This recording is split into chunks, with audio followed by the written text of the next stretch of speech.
Fancy garment and kids mall, sherwani, coat pant, 3 piece, suiting, shirting, tailoring, बच्चे और बच्चियों के लिए कई सारे कपड़ों की वैरायटियां। हमारा पता आयशा नगर पुलिस स्टेशन के सामने, हजार खोली, मालेगांव। प्रोप्राइटर चांद खान।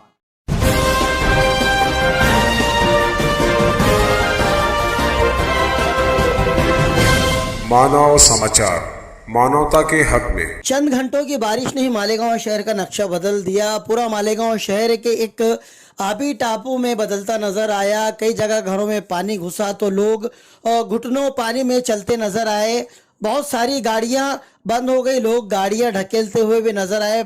कुल मिलाकर मालेगांव शहर में काफ़ी अफ्तरी का माहौल है। बहुत सारे इलाकों में अब भी आबी कैफियत बनी हुई है, लोग पानी में रहने पर मजबूर हैं। निचले इलाकों में जहां पर बड़े बड़े नाले हैं, उस जगह पर दुकानों में, मकानों में, घरों में पानी अभी भी नज़र आ रहा है। लोग पानी निकालने की हिम्मत कर रहे हैं। वहीं दरेगांव इलाके के लोग एहतजाजन कुछ देर के लिए रास्ता रोक कर बैठ गए हैं, पर उनको समझाया बुझाया जा रहा है।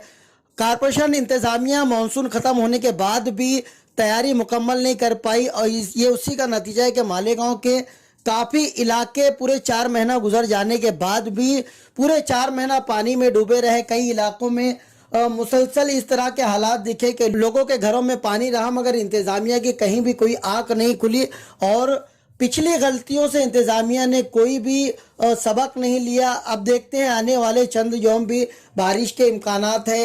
ये दिन मालेगांव शहर पर कितने भारी पड़ने वाले हैं, ये आगे देखने वाली बात रहेगी।